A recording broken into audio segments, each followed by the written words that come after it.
Isaiah Thomas is here. So too is Doug Collins. A Bulls win may be likely, but what's likely doesn't always happen in sports. If you were Phil Jackson, Doug, what would your biggest concern be tonight? Well, Bob, before the series started, Phil Jackson said Michael Jordan cannot beat this team alone.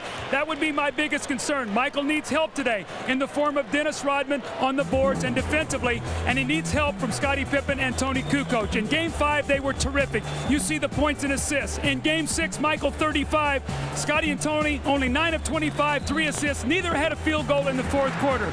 Michael needs to be fresh in the last 6 minutes of this game. So if the game is close, he can do what he does best, be the best closer in the NBA.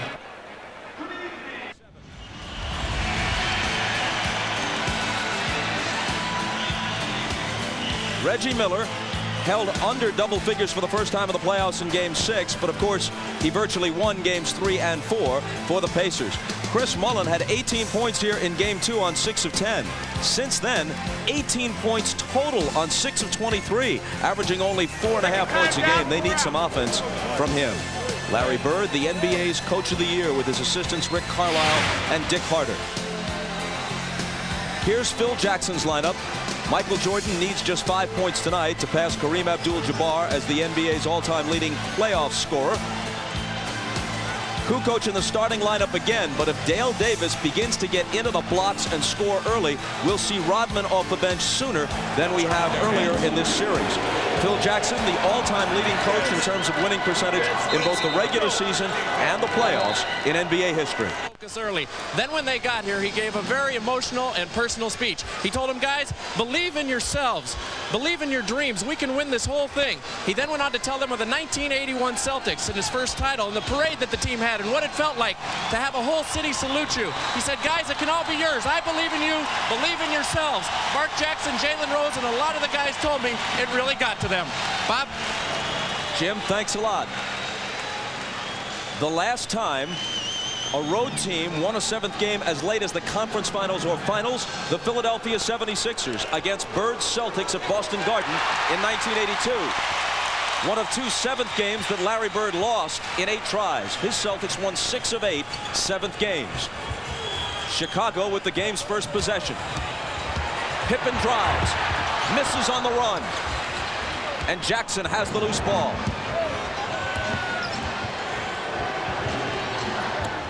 Look for the Bulls today to put more ball pressure on. They thought their ball pressure was very weak in Game 6. Miller lobs to Smits. He finds Dale Davis, who gets inside for the dunk. And that's where Indiana will attack right away with Smits and Davis. That's just the way Game 6 began, with Dale Davis getting position inside and slamming one home. He ended with a playoff career high of 19. Kukoc ties it, plus a foul. You can see early in this ball game, Chicago, 2 possessions, Scottie Pippen to the basket, Kukoc to the basket. Now that was a strong finish by Tony Kukoc going to his right. I thought Scottie flipped the ball up to get away from the contact. He's going to have to go strong in this game. The officials are Hugh Evans, Dick Bavetta, and Jack Neese. 3-2 Chicago. Remember now, Bob, Tony Kukoc is a much more effective player when he gets off early on the offense.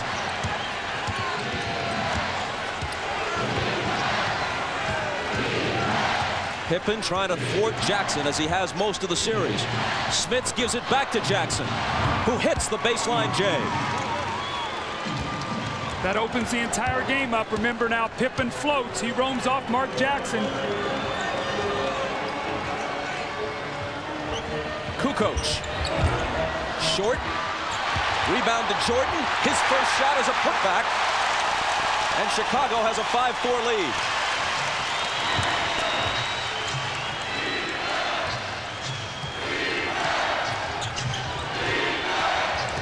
Jackson into the lane for Smits.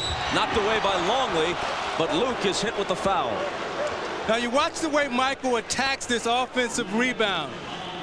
He'll move Miller around, and then as the shot goes up, watch as he goes after it goes up and puts it right back in. He attacked that rebound, Doug, like it was a home, like he was starving for that basketball. Michael Jordan has come out with the type of energy and emotion that Phil Jackson wanted to see in Game 5. I would say that was a pretty determined effort. That was Smith's first point, but he got the assists on the first 2 Pacer baskets. See, now 3 key players to start this game for Indiana are Mark Jackson, who has a field goal, Dale Davis, who has a dunk, and Rick Smits, who has 2 free throws. So if you're Larry Bird, you have to be happy with your start.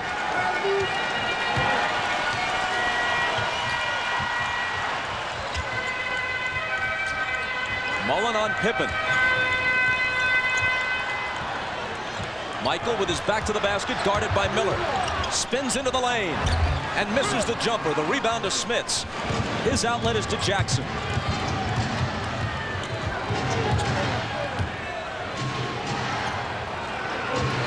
Dale Davis.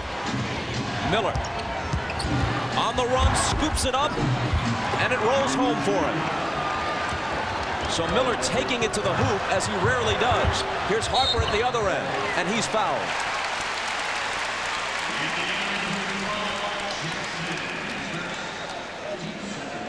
The Pacers have a lot of Game 7 experience. What they don't have is finals experience. Only little-used reserve Mark West has ever played in an NBA final. That was in '93 as a member of the Phoenix Suns.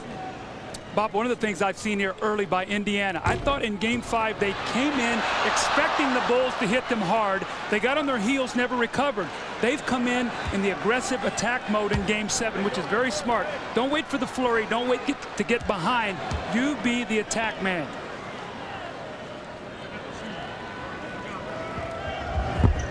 Harper misses them both, and Mullen takes the rebound. Jackson on the move.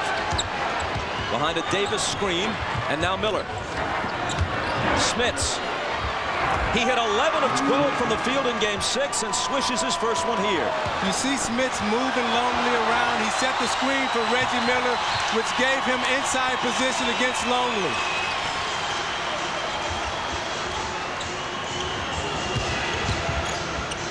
Kukoc with room. Rebound to Jackson.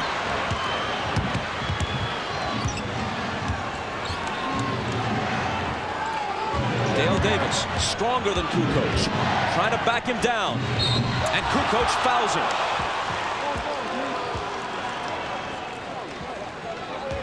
Now you watch the screener who sets the pick always gets the shot. Look at the position that he was able to establish because he set the screen. He spinned off of Longley's body and shot the turnaround baseline J.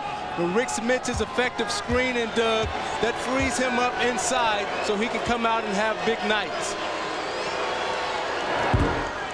Dale Davis misses the first free throw.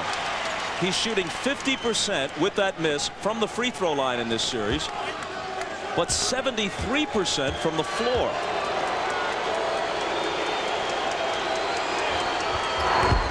Misses them both. Bob, remember now how crucial free throws are in big, tight playoff games. And Indiana in the playoffs has really been shooting them exceptionally well, other than Game 6. And other than Dale Davis, a sub 50% free throw shooter for the year. Up and under by Jordan, but can't hit it off the glass.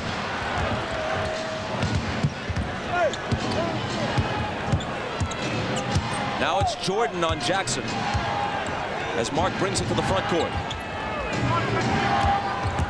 Mullen lays it in, and Indiana hasn't missed from the field. 5 of 5. Now the Bulls throw it away. Pippen deflected it out of bounds. Still Indiana ball. You know, on that last drive, Tony Kukoc went high side and Dale Davis sealed him, which let Mullins go to the baseline. They're so conscious of Dale Davis. And how long is Phil Jackson going to stay with Kukoc in this matchup against Davis? Davis again, good again. I think he's going to go right down to the bench right now. Phil's going to call a timeout. This is something he usually doesn't do. He has great confidence in his team, and he lets them play through these kind of moments. Phil Jackson told us yesterday that if Dale Davis gets off to the kind of start he had in Game 6 at Market Square Arena, he will yank Tony Kukoc early and go to Rodman. It's the Pacers by 9.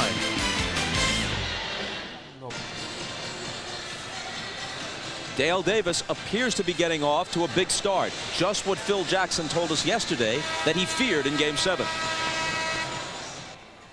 He has left Kukoc in, at least for the time being. Davis is averaging just under 9 points a game in the playoffs overall. He has 2 baskets here, was fouled another time, and missed the 2 free throws. After the timeout, it's Jordan. Miller has the assignment on him. He gets around him and lays it in. No basket. No basket, says Hugh Evans. Foul before the shot. Out of that timeout, you can see Chicago came with a screen roll off Smits, trying to get him involved. And Michael's so determined on this play. The foul before the shot. Jordan slipping a bit, regaining his footing. The shot swatted away by Dale Davis, and cleanly. Michael recovers it. This is what you don't want if you're Chicago. Michael expending so much energy early in this game trying to get his shot. And Dick Bavetta stops play. Chris Mullin picks up his first.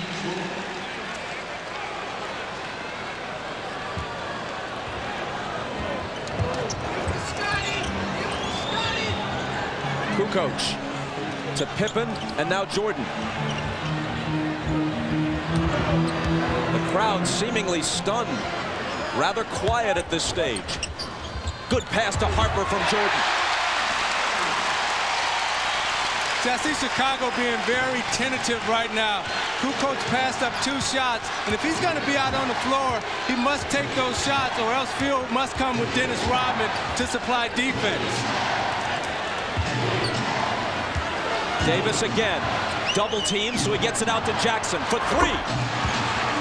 There's that play we talk about, the importance of Mark Jackson making the open shot. He's hit 2 jumpers now with Scotty helping in the post. And when you have to come and double team Dale Davis, you're into an area you don't want to be in. Longley can't control it. Mullin has it. Jackson pushes it up the floor, cut off by Harper. Going right back inside to see if they get the double team once again. Davis turns to face the hoop. It's Kukoc alone on him. Now Harper comes on the double. Davis hits the turnaround, and the Pacers lead by 12. See, what Indiana has done is they're softened the Chicago Bulls up inside. Now when you come with the double team, that should free Mullin and Miller up to attack from the outside. And Phil Jackson is looking for Dennis Rodman. He's not on the bench. I think he's riding the bike, so he'll be coming into the game.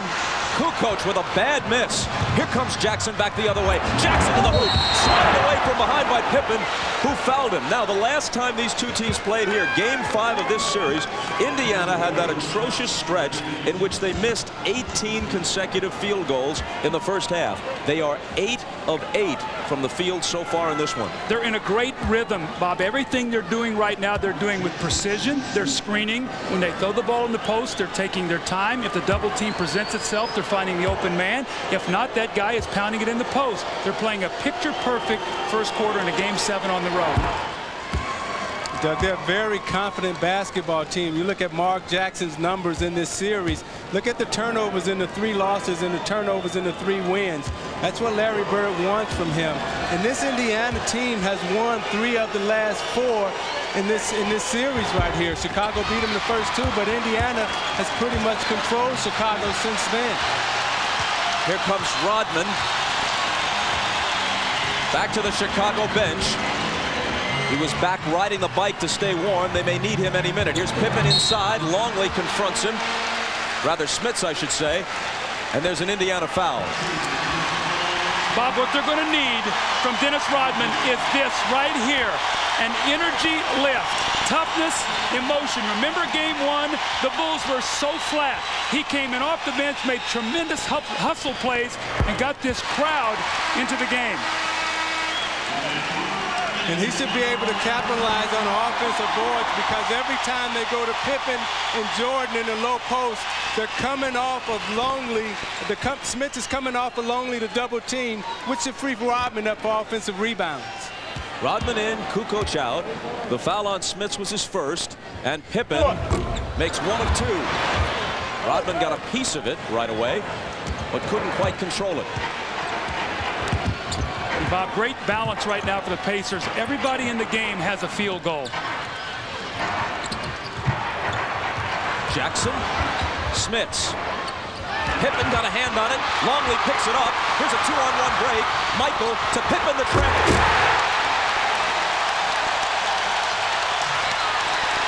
And that gets the crowd back into it. And Indiana immediately turns it over. You know, the reason why they got that turnover is because they forced Jackson to pick his ball, to pick the dribble up early in the backcourt, which created a busted play. Here's Michael trying to seize some momentum. Pippen fakes the three and drives. Contact and an Indiana foul. A careless turnover from Rick Smits leads to this. A 2-on-1 fast break. Michael Jordan, and you get Scottie Pippen with the big slam. And then the careless inbounds play. Reggie Miller just took his eye off the ball and it goes out of bounds. Those are all momentum energy plays, and you cannot make those kind of mental errors in a game of this kind of magnitude. Now, Bob, with that said, Larry Bird is going to have to be very smart today using his timeouts. Anytime he feels a surge, he's going to have to stop it.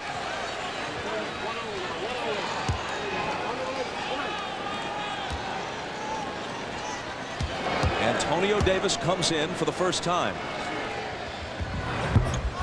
Again, Pippen makes one of two. Mullins saves it in. Indiana's lead is 9.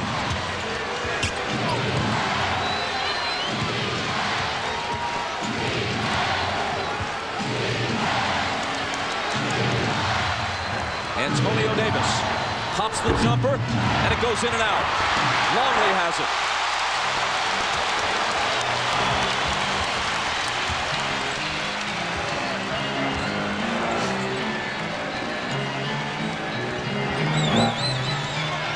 Jordan with Miller on it. They clear it out for him. The double team comes. He finds Harper, touch pass to Pippen for 3. Halfway down and it pops out. Longley. Pippen again on the drive. And a whistle.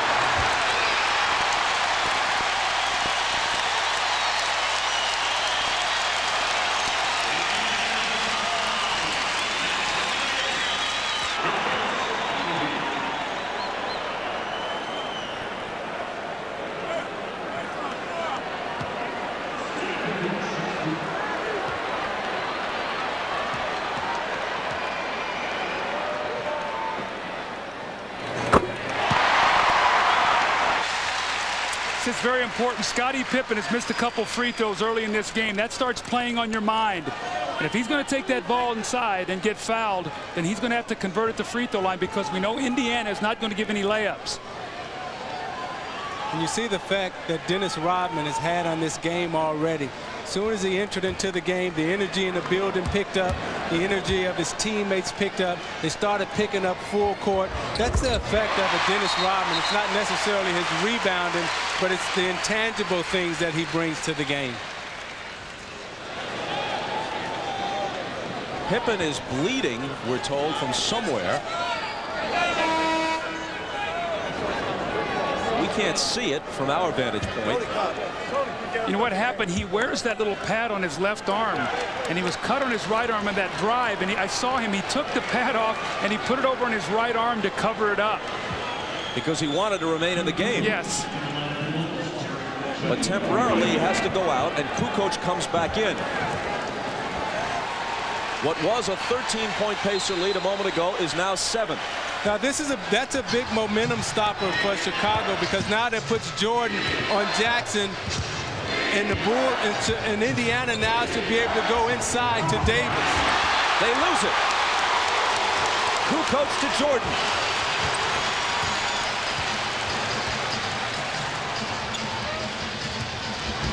Harper tripped and fouled.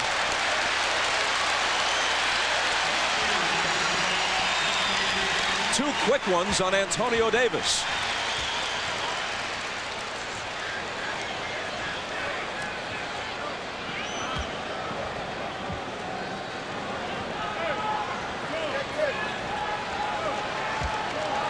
Harper taking his time, walking to the line. A chance to make this a 5-point game.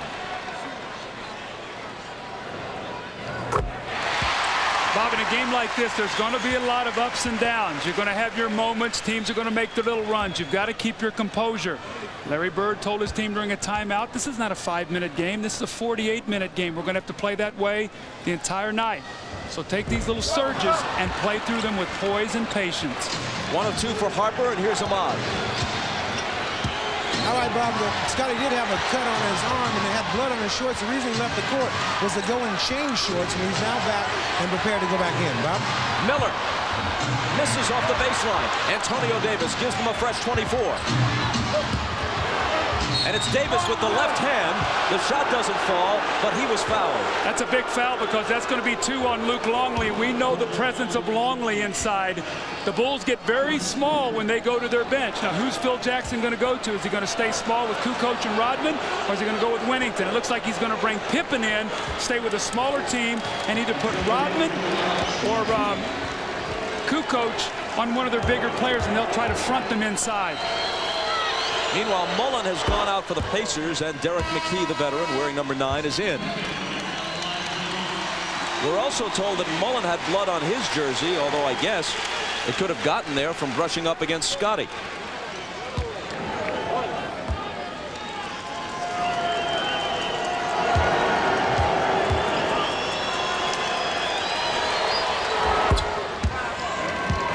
Pacers by 8.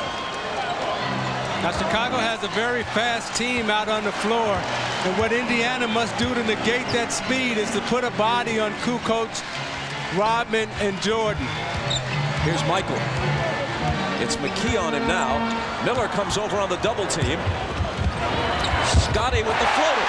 I think they're going to have to make Pippen make a jump shot. They're running at him, and he's beating them and getting into the lane.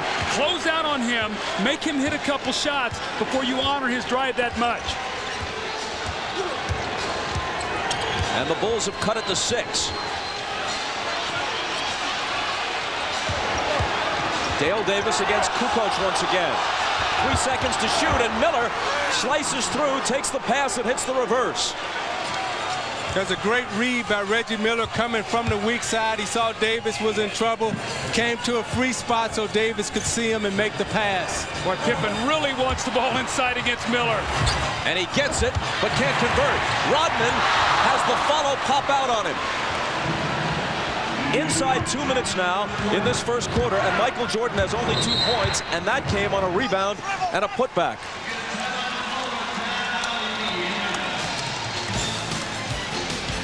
Now you watch Scottie Pippen in the low post. As he gets it, he fakes, and he uses his speed to go around Miller with the extension right over Davis's fingertips. He's only taken really 1 perimeter jump shot, and you can see him rattle the 3 in and out. What he's doing is driving that ball to the basket. This was the first play of the game. He flipped the shot up there and missed it. But look at the aggressiveness on these drives to the basket.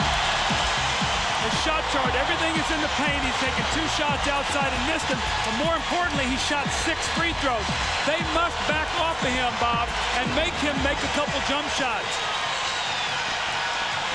The Bulls as a team are 5 of 15 so far. Indiana 9 of 11.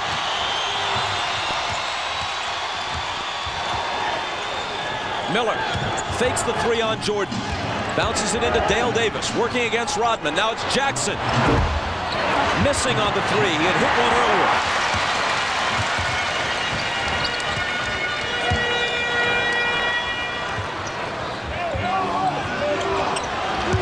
Miller trying to contend with Jordan. And Michael's jumper in the lane is short. Bobby's only 1 for 5 now.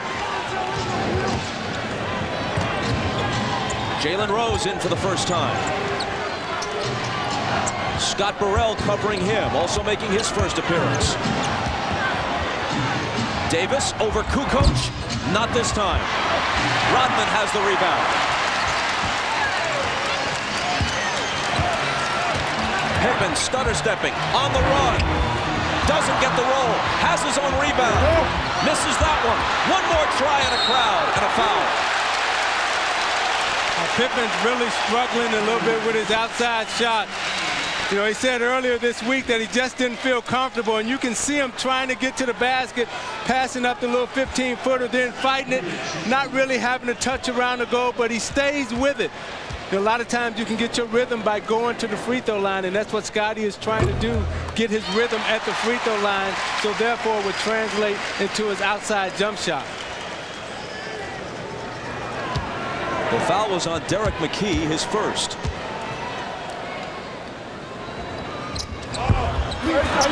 One of two. Pippen 5 of 8 at the line so far.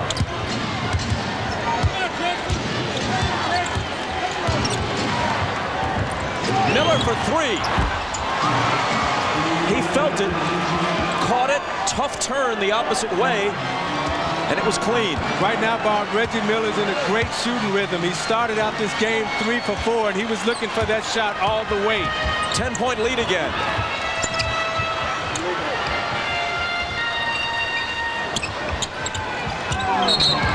And Kukoc is fouled by Mark Jackson. 2 on Jackson. This is a set play. Reggie Miller on a little zipper screen coming to the top. That's a tough catch. You're going away and you turn and you square. That's great footwork and a follow through in the shot. I think Indiana's going to have to start using a little bit better judgment here, Bob. They're so aggressive in this first quarter. They're fouling out on the floor right now and putting Chicago to the line, I think, needlessly. So maybe back off a little bit, play a little softer on the perimeter, and channel a little bit of that enthusiasm that you have right now. Pacers have had 10 fouls called on them in this quarter, double the limit. Bulls, meanwhile, with 4 team fouls. But see, I think Larry Bird will live with that because he wants his team to come out and be aggressive. And when they're aggressive, you know, they play much better. As you can see, they have the lead right now. Looking to take it back to 10 before the first quarter ends. Miller, Rodman up on him. Pass in the lane to Davis. Little jumper, off. Loose ball, grabbed by Rodman. Heaves it at the horn. And after 1, the Pacers, who are up by 13 at one point, lead by 8.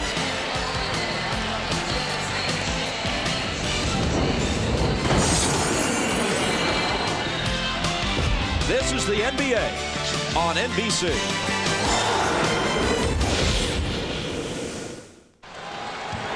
Along with Davis, McKee, both Davises, Antonio and Dale, and Travis Best for the first time as we begin the second quarter.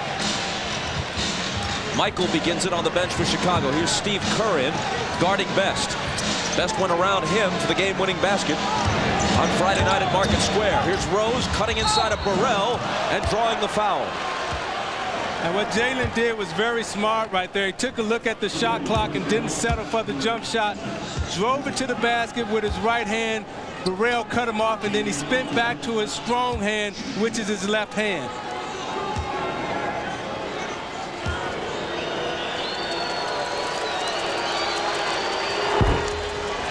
Can't hit the first one. In the games they have won, he's made a major contribution each time. Not so in the 3 defeats. Of course, one of those 3 defeats, he was suspended and not in uniform, not even permitted to be in the building for Game 5. He's a tough matchup for Chicago. They really have no one that can guard him because Pippen is spending his time on Jackson and Best, and Jordan is spending his time on Miller. So that frees up Rose to kind of roam around. And while nobody stops Michael, Rose does a pretty good job on him trying to contain him. Here's Kukoc, 5 on the 24. He lets it go and misses it badly. Rebound flat-footed to the 5'11" Travis Best.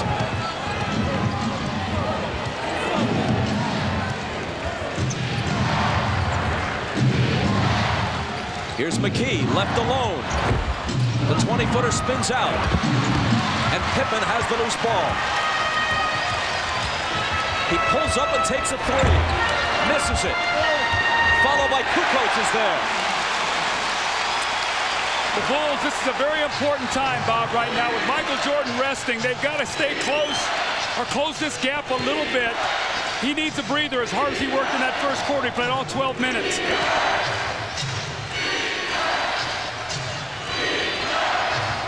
Rodman on Antonio Davis, who puts it on the floor. 5 seconds to shoot. Travis Best got to create something against Kerr. Jumper over him. He was fouled, it appeared, or was it a 24-second violation? Shot clock violation.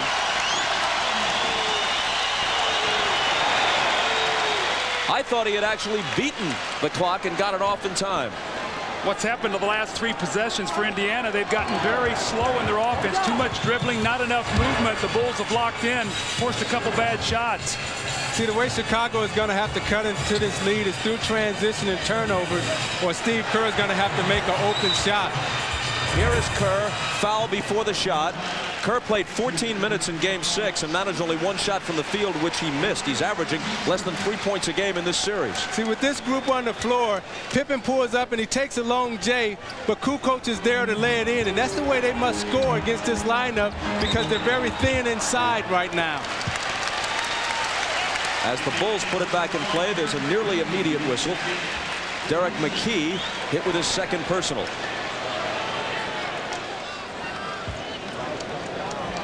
Jordan's still a spectator with 10 minutes to play in the half and his team down 7. Pippen against McKee. Double pump in the lane, and it comes up short. Scotty has now missed his last 5 shots.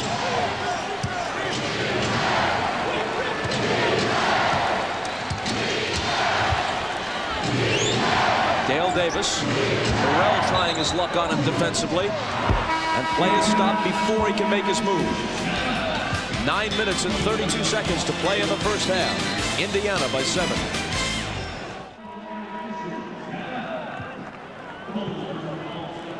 これはシカゴの外の様子が出ました。ちょうどビリルが林立しているところがダウンタウンで、その向こうがミシガン湖。Shots because they have 8 to 3 on the offensive boards. Indiana shooting 10 for 16, 63%. That's what I was talking about in the opening. They almost have to play a perfect game. With all this, they're only up 7 points right now. Michael comes back in after sitting out the first 2:28 of this second quarter. Miller is for the moment on the Pacer bench.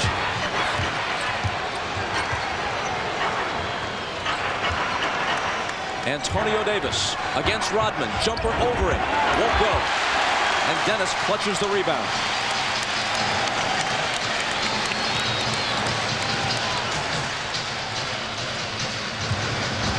Kukoc out to Jordan. Puts it on the floor against McKee. And the fadeaway is good. Only his 2nd field goal. Well, you see the floor is spread out right now because of Butler is in the basketball game. He's a good 3-point shooter. You got Kerr in there, you got Kukoc, so therefore the penetration lanes are open for Jordan now. Best open for 3. In and out. Jordan back the other way. It's Kerr. His 3 is there.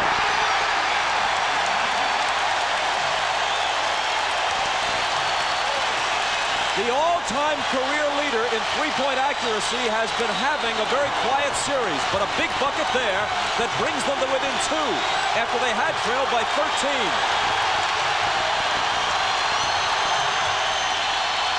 Antonio Davis surrounded, and his pass picked off by Kerr. Here comes the crowd, and here come the Bulls. Looking to tie. Michael missed it, and it's out of bounds to the Bulls.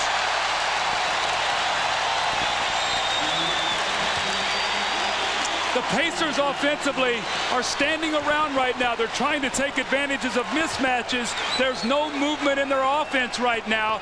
And the Bulls are giving help and getting back, getting into the passing lanes. And then now running out. Steve Kerr with a big 3 there to help his team. More importantly, to help his confidence. So with that, they bring Smits back in. Jordan splits the defense and ties the game.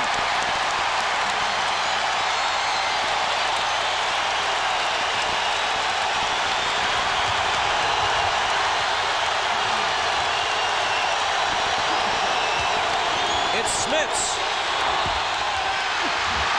Kerr has it.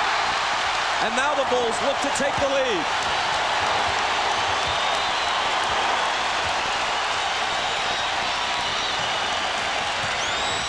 Kerr around the screen set by Longley. Dumps it off to Rodman, who'll be coming to the free throw line.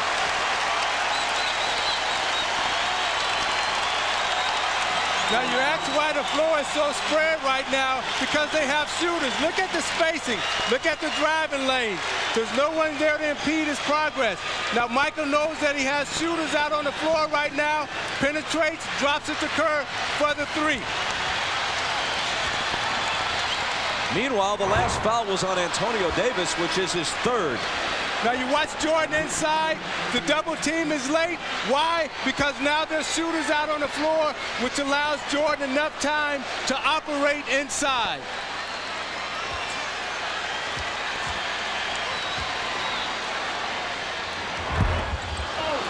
Rodman can't hit either free throw. Jordan, by the way, has passed Kareem on the all-time playoff scoring list. He's number 1 now. Rose. A seemingly fearless player, even at the height of playoff pressure. Michael poked away from behind and out of bounds. The Bulls retain it. But first a timeout with 6:56 to play in the first half. Well, Bob, after a slow first quarter for Michael Jordan, where he's working so hard, he comes back in after a rest, and he's got his legs now. The nice drive and the shot over McKee, the fast break pass out to Steve Kerr, and then with all the shooters on the floor, the hesitance to double team and the layup. Michael Jordan comes in after a rest, a 7-2 run by the Bulls to get them back. In this game, they trail now by only 2 points.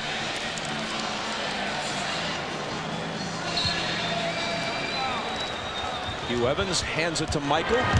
Into the lane he goes. Ball knocked loose. He recovers and forces up the shot as a whistle blows, and he'll come to the free throw line.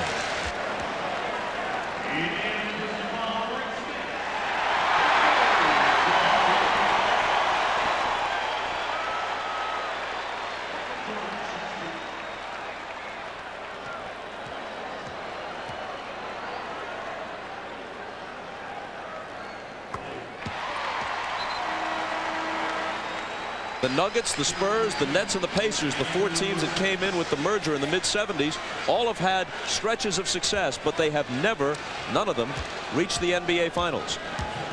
Smits reaches the bench after being yanked with his 3rd foul.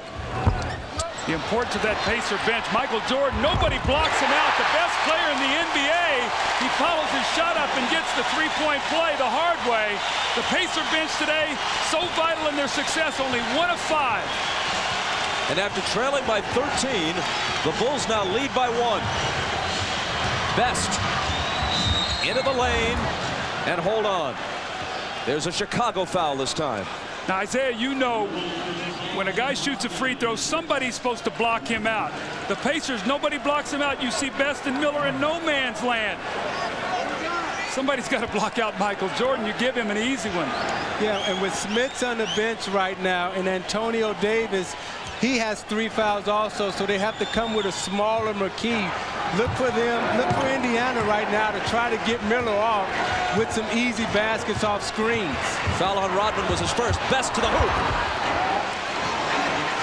Chicago doesn't have anybody quick enough, really, to contend with him. He's like a water bug out there. You can see Larry Bird's philosophy. Our bench might not be performing well right now, but we think in the end it's going to help us win by being fresh. Jordan. No-look pass to Longley, and getting a piece of it was Dale Davis. Bushler comes up with it for Chicago. Davis's 2nd block of this first half. And an offensive foul against the Bulls. Yeah, they caught Jordan underneath. He threw Reggie Miller away. He went to make a cut, and then he grabbed him and just shoved him out of the way. You watch him go up to fake a cut, and as he goes to fake the cut, he just throws Miller out of the way. And Jordan picks up his first. And Miller is very good at feeling pressure and reacting and forcing the official to call a foul. Best was fouled as he released the pass. Isaiah, the last possession, Chicago took a shot, and I looked up, and Jalen Rose was leaking out to the half-court line, as was Reggie Miller, All 5 Bulls were on the board. You got to have 5 guys rebounding. The Bulls are getting second shots. You can't worry about running right now. Yeah, especially when you're trying to win on the road. You got to pick up all the loose balls. Best misses, and the rebound comes to Buechler. Foul a moment ago was Kerr's first.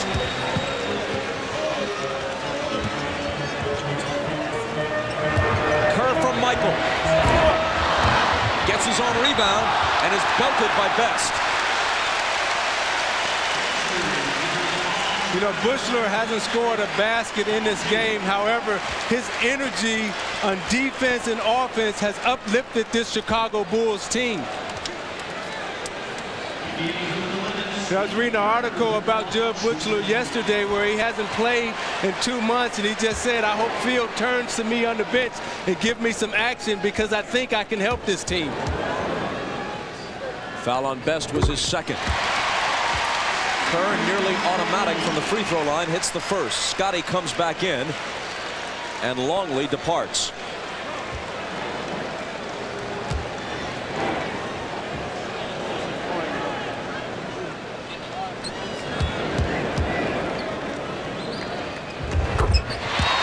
Kerr hits them both. See, I like what Phil Jackson has done. He's bought time from his bench. He didn't look to him in the first 5 or 6 games, but now he's bought time. Best misses a 3, and Buechler has the rebound. Jordan to the hoop, then dishes it out to Pippen. Cross-court Kerr, open 3, got it!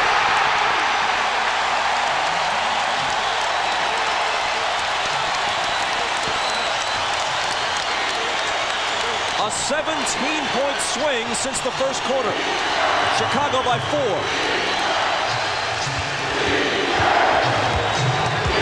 McKee spinning around Pippen, nice move, no basket. Foul before the shot, says Dick Bavetta. Now you watch Dennis Rodman, who sets an open court screen on Reggie Miller so Jordan can drive off. He nails Miller. Miller falls down and slow getting up, and they swing it cross court to Kerr, and he's wide open for the J. Miller is late in getting back, and he nails the 3. McKee can't nail the free throw.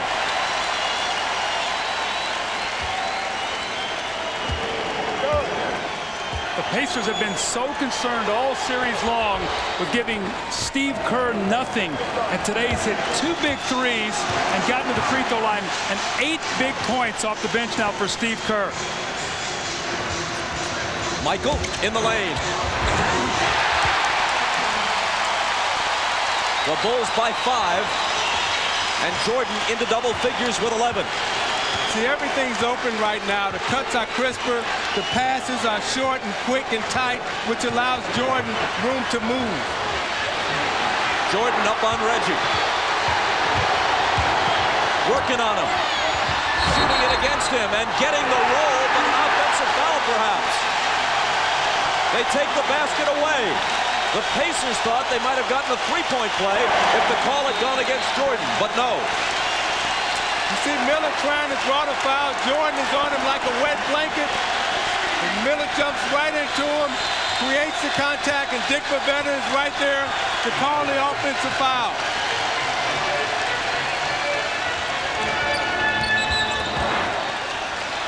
And Jordan is pushed. So you watch Jordan right here. What the rest has done for him, as Doug pointed out, is that the bench has come in and allowed him to get his legs back. You see the floor is so spread out now because they have shooters. So all you need is an easy pick inside, and now he's only going against 2 defenders inside. If Dale Davis comes to help, he can dump it off to Rodman. You know, I think what also has happened, Isaiah, is that what Ahmad talked about before the game, Michael was saying, who's going to come through and play for us today? And I think what Steve Kerr has done off the bench and some of these bench players has given Michael a better feeling of what's going on today. Jud Buechler, too. The foul on Jalen Rose of the Pacers was his first. Both teams are over the limit. And when you're the leader of your team in a Game 7 situation and you stand up and say, hey, we're going to win this game, that takes the pressure off of everyone on the bench and allows them to have confidence to come out and perform. Jalen Rose against Buechler. Pippen comes over to help, and Rose is denied. Jordan only 2 points in the first quarter, 11 here in the second. And Pippen travels as the Pacers get the ball back.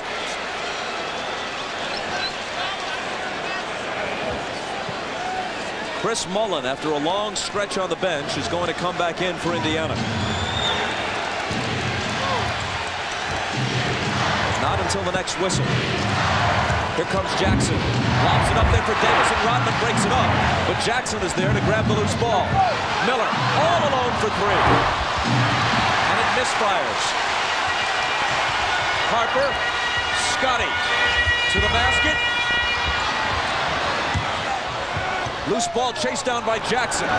Slings it cross court to Miller. And Dale Davis couldn't latch onto the pass. But apparently Buechler touched it, and Indiana will have it when we come back.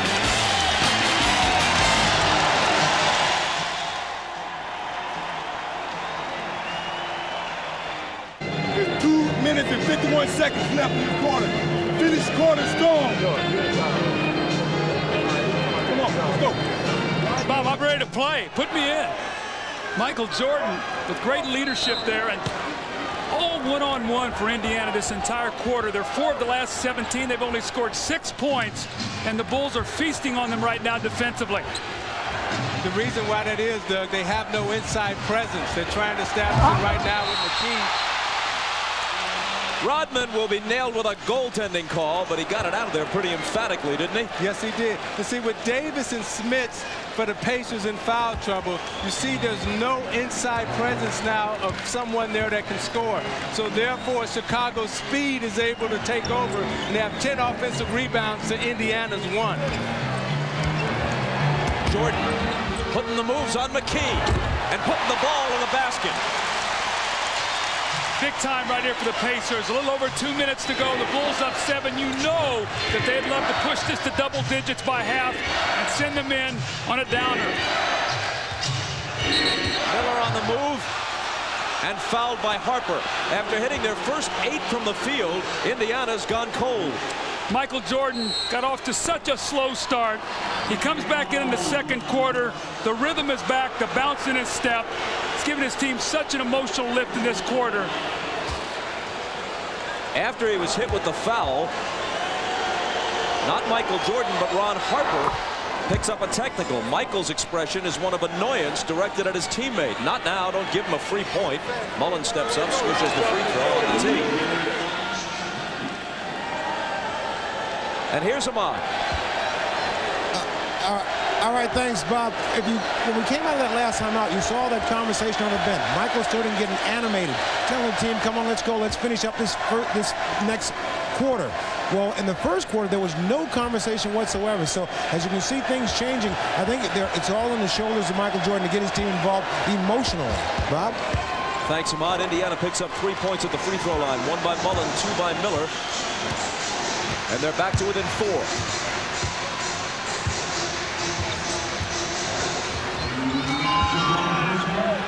Jordan, McKee on him, Mullin on the double team. See, without Steve Kerr in the game, they could double team, and they don't have an extra shooter out on the floor. Pippen's 3 is off. Harper has it knocked away. Rodman recovers it and goes to the hoop.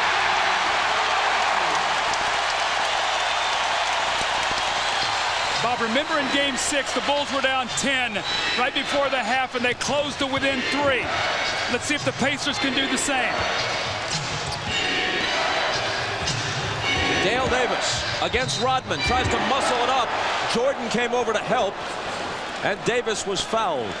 Now, the 2 players who are responsible right now for this rush of energy and emotion is Rodman and Jud Buechler. You look at Buechler, knock the ball away from Rodman, from Jackson. Rodman is right there for the easy layup. Energy and emotion, as Ahmad talked about, what Jordan wanted in the huddle, Rodman and Buechler has come out and given him that. Rodman hit with his second foul. But Davis isn't even close on his first free throw. Buechler goes out to a round of applause from the Chicago fans. He really did a job while he was in there. and Kukoc comes back in. And has no points to show for it. Those intangible things you do to help your team win, Bob. It's what's known as playing a good floor game. 1 of 2 for Davis.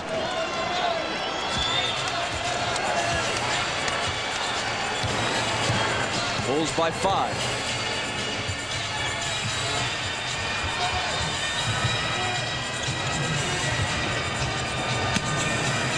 Jordan with McKee on him. Michael into the lane. The follow. That doesn't drop, but then Pippen is there finally for the tip. Indiana has got to get on the boards. Remember we talked about in our open the offensive rebounds. The Bulls were 24-9 in Game 6 and lost. Today, that is the difference in the game right now because it's giving them multiple shots even when they're not shooting well. The ball is kicked out, and the Pacers will have it. So you see Larry Bird sitting there, and he's just trying to weather the storm because he knows that with no Antonio Davis and no Rick Smits, they really have no inside presence, and he's just trying to hang on right now. Jordan's on Jackson.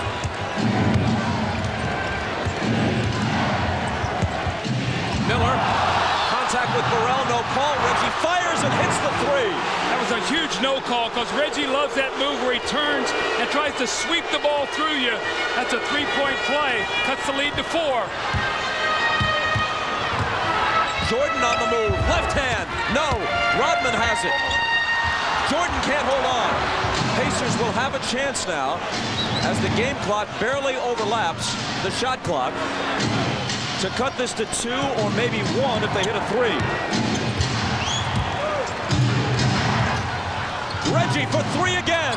Good again. A 1-point game, just under 10 seconds. I'm running at Michael Jordan right now. Get it out of his hands. Michael against McKee. Finds Burrell, and Burrell with a huge hoop that beats the horn.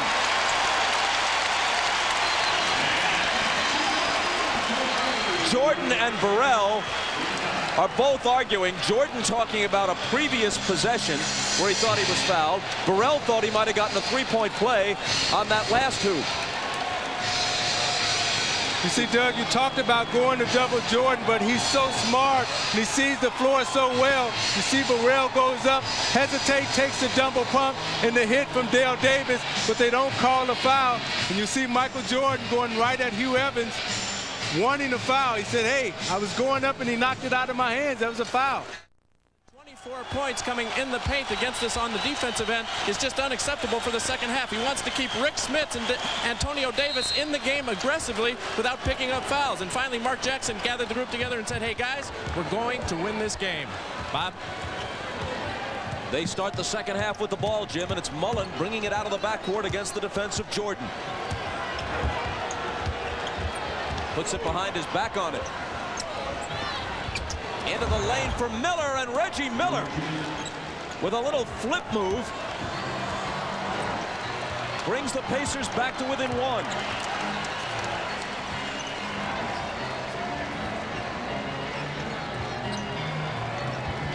Jordan with Miller on him. Now around Smits. It comes up short. He gets his own rebound. He tries again, and this time gets the result he's looking for. Jordan has 17. That's a bad sign. Your coach talks to you about the importance of rebounding. You come out and give up a second shot on your first possession. Miller has 17 for Indiana. He lobs it to Smits. Smits finds Dale Davis. And there's a Chicago foul. Well, Michael Jordan's going to spin in the lane, and you get people giving help, and you lose track of blockouts. But Isaiah said before, your guards must come back and rebound. One of the things with the Pistons, you and Vinny and Joe rebounded. You came back, and that helps your big people to be a good rebounding team. Jordan picks up his second foul, but if you're going to foul somebody, it might as well be Dale Davis, who with that miss is 1 of 5 at the stripe tonight. And Doug, what Indiana has to be very conscious of right here is they must stay in the game the third quarter, because Chicago has dominated this series in the third quarter, outscoring Indiana 157 to 130 points thus far. Davis doesn't make Chicago pay. Mullen collides with Kukoc. They let the contact go.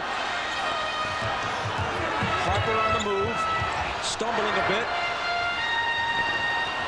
Kukoc hits from the head of the key. Well, Rick Smith only almost picked up his 4th personal foul against Ron Harper. That would have been deadly right there.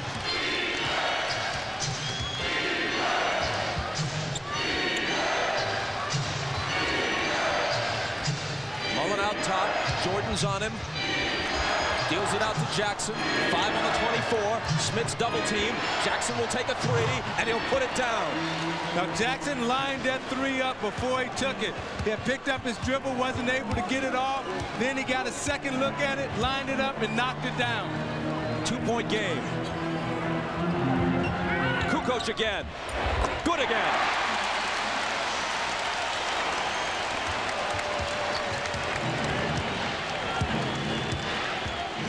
Jackson goes to work on Pippen. The floater won't go. Hit the back rim.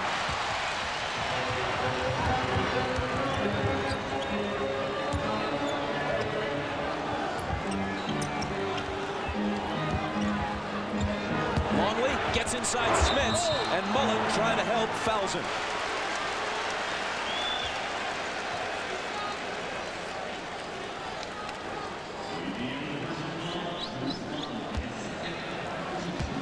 On the left, Commissioner David Stern and his wife Diane.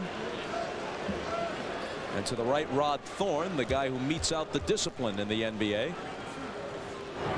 Russ Granick, David Stern's top deputy, was immediately in front of Rod Thorne. There is Granick, who has some difficult days ahead trying to hammer out a new labor agreement. Luke Longley had been 14 for 14 in this series. That's his first miss at the free throw line. Gets the second one. Now, if you notice what Scottie Pippen is doing, he's taking a quick look over his shoulder to see where Reggie Miller is at, because he's trying to force Jackson away from Reggie Miller.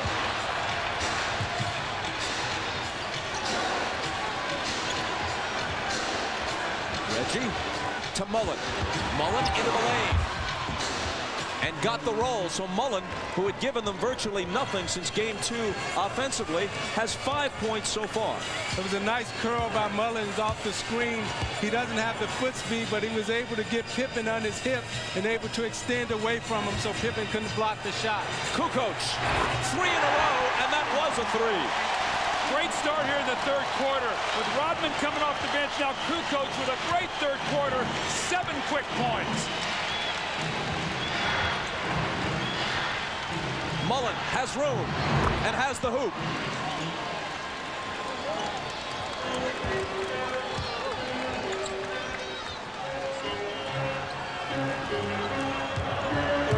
Longley screening for Jordan.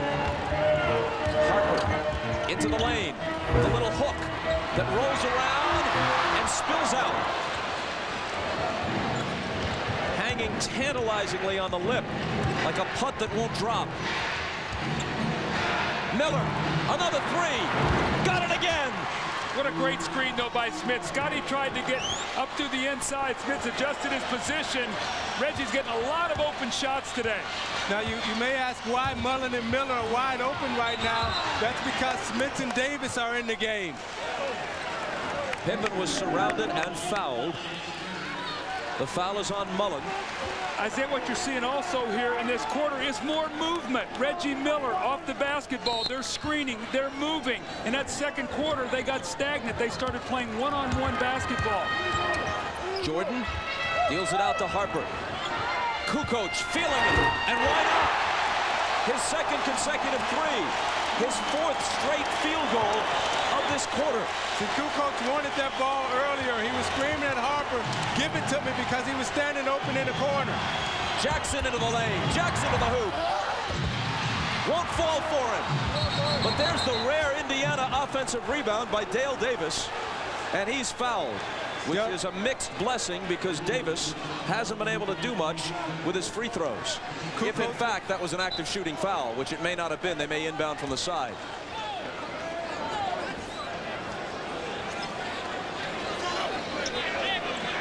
Longley hit with his 3rd. Miller with the left hand. Doesn't get the bounce this time. Here comes Kukoc, who's been all over this third period, that time with a rebound. Jordan sees Mullen on him, immediately drives to the hoop. Smits comes over with the help. No foul call. Jordan gets it back, and now they blow the whistle. Mark Jackson picks up the personal, and we step aside for just a moment.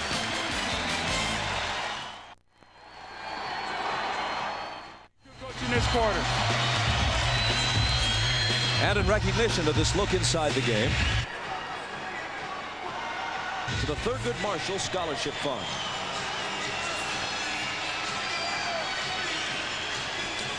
Bob, he becomes so vital to their attack. When he scores, he just frees up so many other things because now you can't focus so much on Michael Jordan. Dennis Rodman has been riding the bike down in the tunnel. He'll be back soon, we would guess.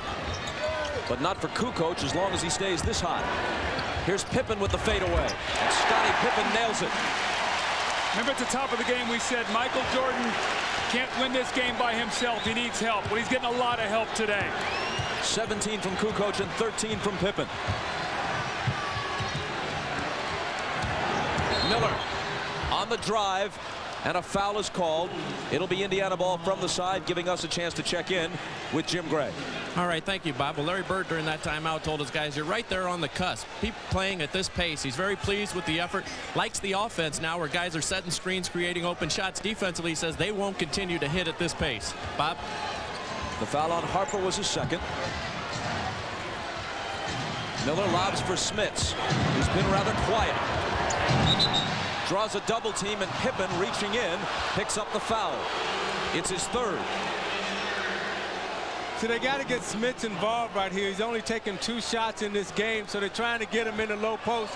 You see Scottie Pippen come with the late double team, reaches in and gets called for the foul.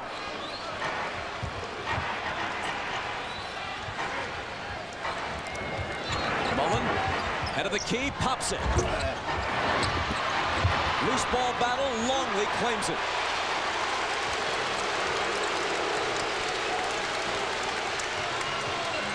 Jordan, Smits takes him on a switch. No matter, he shoots it anyway but misses. Mullen out to Jackson. Miller returns it to Mark Jackson, who's guarded by Pippen. Smits against Longley. When Pippen comes over, Jackson is open, but fires it long. And Jordan is there to collect the carom. No look pass to Kukoc. Davis got up on him, denying him the shot opportunity. Here's Pippen. Mullen pokes it away and out of bounds with 9 on the shot clock. Luke Longley has been terrific in this game. He's pushed Smits off the block. You're not seeing the deep post position he got in game 6. He's working so hard bouncing that ball. He's getting no rhythm. See, what they did in game 6 that was effective, Doug, is they kept Smits on the move coming off the screens. Kukoc with the head fake. Cross court to Harper. His jumper. Spins out. Loose ball battle. It comes to Jackson. Mullen with a good look, but can't hit the 3. Jordan now says, let's slow it down a little bit. They move inside 5 minutes.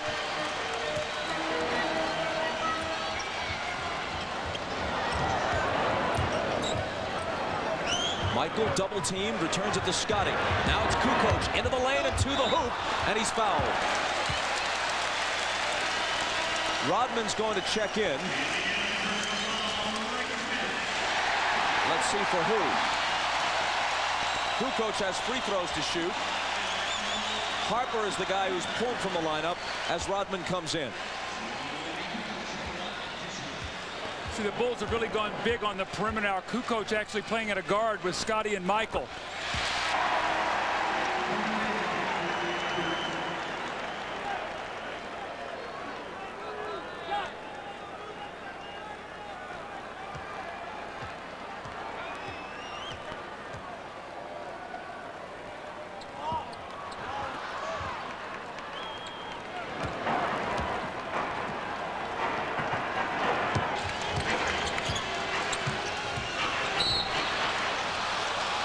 Pavetta whistles play to a halt after Smith sat down with his 4th foul, and now Pippen picks up his 4th. The ball pressure today by Scottie Pippen is very reminiscent of the games 1 and 2. He's really working up the floor on Mark Jackson, making him use a lot of clock. And Bob, what you're seeing is he's trying to find out, Scottie Pippen, where Reggie Miller's coming off the screen and pushing Mark Jackson to the other side of the floor so he can't deliver him the ball. And you notice, Doug, when Scottie Pippen pressures Mark Jackson like that defensively, he usually struggles offensively. So let's make sure we take a look at that to see how Pippen plays down the stretch, to see if he's worn down any.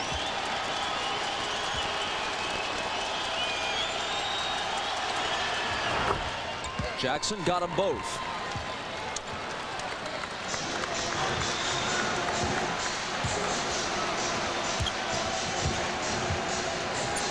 Pippen with Jackson on it. Scottie's jumper, no good. And the rebound grabbed by Antonio Davis.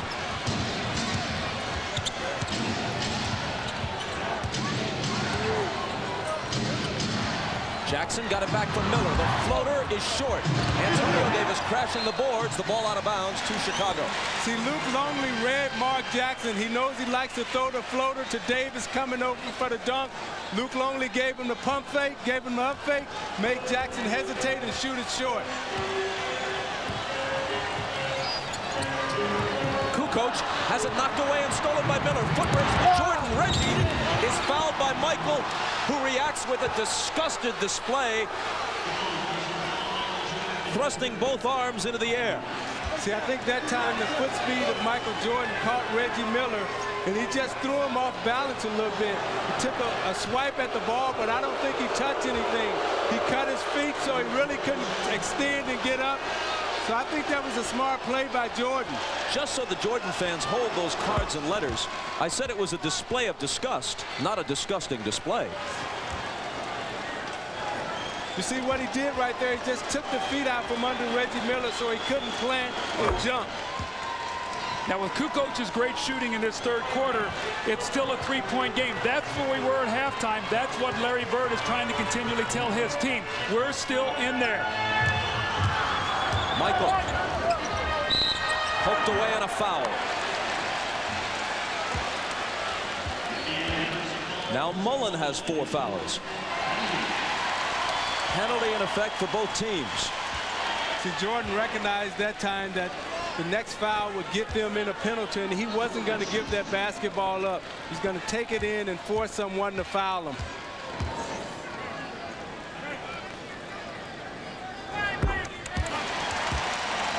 The free throw is his 18th point. Reggie Miller leads everyone with 22.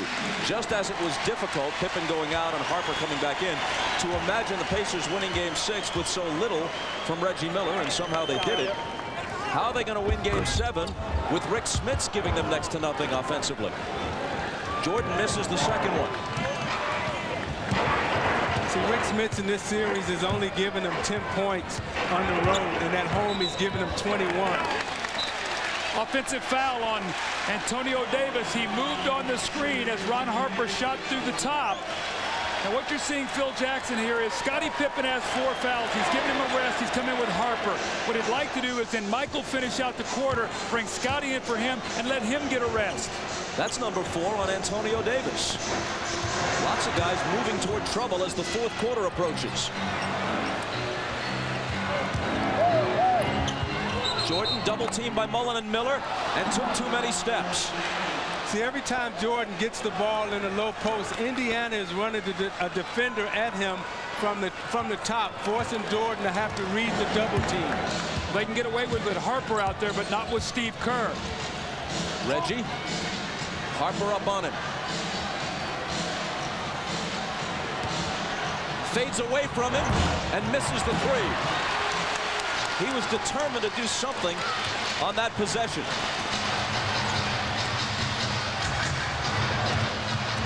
Here is Jordan to Kukoc, who's been on fire and stays that way.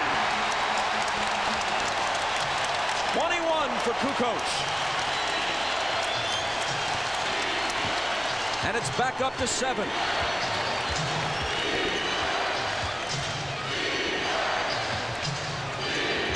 Miller's pass squirts through Mullen's hands. And the Bulls have it back. Jordan trying to split the defense. And there's an Indiana foul. It's important for Chicago to get some cushion so you can rest Michael Jordan. Michael has great confidence in Tony. He's come through in this quarter, hitting big shot after big shot. And this is what you have to do to defend your championship. 2 minutes and 17 seconds remaining. 移動してるんですよね。68対61。 21 for the game, and what he's done in this series. He got off to a slow start, only 2 for 11, but look at the series that's gone on, how he's picked up this play. Only 7 shots in game 6 and 10 points. We talked about on the opening how important it was going to be for Michael Jordan to get some help. Tony has been terrific in his third quarter. Jordan sent to the line after Dale Davis's second foul, and a second consecutive free throw miss for Michael. You can see the top 3 scorers for Chicago, what they've done today. The importance are Pippen and Kukoc. Look, they've combined for 34 points. And you know Michael now will be rested and ready for a strong finish if needed. And Doug, he's done an excellent job of passing out of the double teams. He's been double teamed in the low post 11 times, and each time he's made Indiana pay. Best is on the floor for Indiana. Kerr is guarding him for Chicago. Last 2 minutes of the third quarter now. 5 on the shot clock. Got to do something and got to do it quick. 3 seconds to shoot. Miller on the run.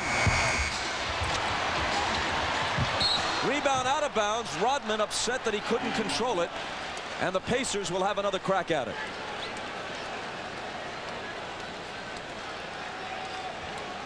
It's a very important time now. Indiana can't let this get away. Travis Best is getting caught with his dribble. Too much time being burned up off the clock. He's got to attack.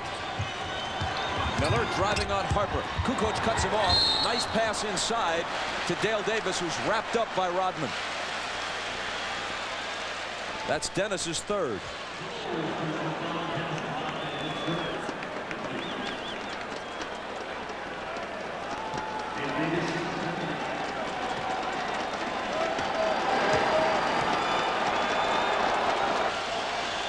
Doug, I've noticed in this series that one of the reasons why Travis Best dribbles the ball so much is that he has a hard time passing off the dribble.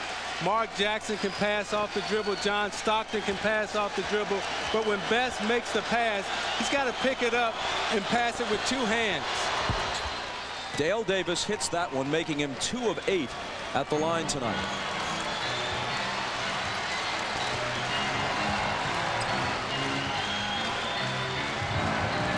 Chicago by 7 in game 7. Jordan into the lane. Can't make it 9. Antonio Davis comes away with it. They've got a break if they push it. It's Best from Miller. And he lays it up and in, plus the foul. Tough hoop. Well, Michael took it hard to the basket on one end. Some contact and no call. And Indiana's going to counter quickly on the other end of the floor. We watch Michael take it to the basket. The swarming defense. The Pacers come up with a loose ball. Reggie gets it to Travis Best, and we know he can finish. This is reminiscent of the finish of the third quarter he had the other night when they were down by 6 points, had a 7-0 finish to take a 1-point lead going into that fourth quarter of game 6. He's been shooting 90+ from the free throw line in the playoffs, but missed that one, failing to complete the 3-point play. Bulls by 5. Kerr to Rodman. Looking for the cutters. It's Michael. Off the back iron. Rodman grabs the rebound, but there's a push. And Rodman now has 4 fouls. They caught Rodman pushing Dale Davis in the back with 2 hands. As the shot went up, Rodman pushed Davis in the back, and the back official and Bavetta caught it underneath. They'll let you get away with the forearm, but when you take both hands and extend them, they see that that's an automatic foul. Both teams over the limit, but again, it's the dreaded Davis at the line. Dreaded in this situation from Indiana's perspective. And that's why.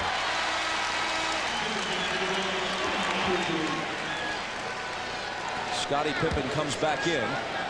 Michael Jordan for a breather with 58.5 seconds to play in the third quarter. If this game is close in the fourth quarter, can you keep Dale Davis in? Well, I think you'll see Smits come back with Antonio Davis, but Rick Smits has been a non-factor. He's gotten in foul trouble, Bob, and they can't get him the ball in the low post where he can score. But when you have a guy you know you can foul, that you willingly foul to send to the line, it's really a liability down the stretch. Kukoc deals it back out to Harper, who has trouble controlling it. 4 seconds to shoot. Pippen will. And Dale Davis has it. Get a quick 2-for-1 here. They're going to call a set play and go for one shot. They love to have Reggie come off a double screen up here at the top and flare for a three. They can cut it to 2 or maybe 1 if they connect on a 3 here. It's Best driving on Kerr. Back out to Antonio Davis. 4 seconds to shoot. Does Best know that? McKee does, but it's short. Kukoc has it. 7 seconds to get off the quarter's final shot. Steve Kerr, long 3. And it comes up way short. The Bulls led by 3 at the half. They tack a point onto their lead in the third quarter. Final 12 minutes of regulation coming. The Pacers and the Bulls separated by 4 points. We're back after this from your local station. You're watching the NBA on NBC. Since the passing of his father, Gus Letter's been the man that has stepped up into that role. Gus has been battling cancer, hasn't been out to come in games. But tonight he came, surprised Michael for a lift, and it's a lift for Michael just to see Gus here, and hopefully it will have something to do with the outcome of the way Michael plays in this game. But whatever happens in the game, we're all happy to see Gus here at the game. Bob? Sure are, Ahmad. The fourth quarter begins with Michael Jordan still on the Chicago bench. They'll open with Longley, Kerr, Pippen, Bushler, who contributed 4 rebounds in 8 minutes at a big second quarter stint, and Rodman. Smits, Jalen Rose, Antonio Davis, Derek McKee, and Travis Best on the floor for Larry Bird. So Reggie Miller is on the bench as the fourth quarter begins. But not for long, you can bet. Longley pops out, gets the pass, misses the jumper. Antonio Davis picks it up. Pacers down by only 4.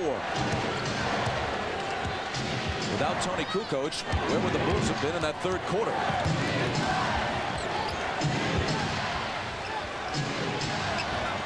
McKee has it knocked away by Pippen, and Scottie eventually comes up with it. Best went for the steal and got a piece of it, knocking it away from Kerr and into the hands of Antonio Davis. Now remember, this unit got very stationary in the second quarter, start posting up, got themselves in trouble. They got to move the ball. They get it inside to Antonio Davis, and he's fouled.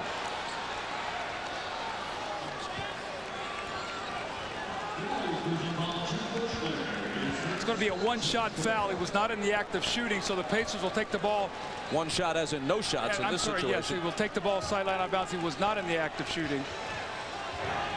Now Larry Bird is comfortable with the position that he's in right now because Indiana has dominated the fourth quarter in this series thus far. That's 5 on Rodman. He's got 5. Pippen has 4. Mullins, Smits, and Antonio Davis all have 4 for the Pacers. You see Davis trying to establish low post position on the box, and they call the foul on Rodman. It's a lot of contact right there. Jordan's a little disappointed in that.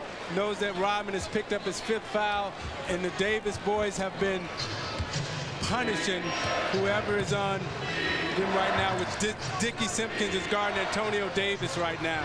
Simpkins making an appearance in the fourth quarter of a close game 7. Not what Phil Jackson had in mind. Rose, double pumps, hits, +1. It'll be interesting to see how long Phil Jackson stays with this lineup. You've got Scottie Pippen on the floor with Longley, Bushler, Simpkins, and Kerr. Not much offense. You want to buy some time now for Michael Jordan, but you don't want to lose the lead that you've worked so hard to build up. See, this is where Chicago misses a Jason Caffey. He would come in right now, give him some energy. He can bang bodies. Now they have to go to a Dickie Simpkins. No three-point play as Rose's free throw is long. A lot of missed free throws here, Bob. That's 17 for 29 now for the Pacers. They've been shooting 75% in this series. Kerr with Buechler screening for him. Now Judd has it up top. Scottie Pippen. Back out to Kerr for a good look. He misses it though. Loose ball, fought for. Going to the floor is Antonio Davis, and the Pacers now can tie it.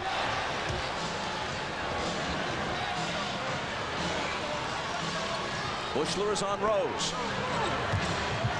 Around an Antonio Davis screen for the jump shot that evens the issue at 69.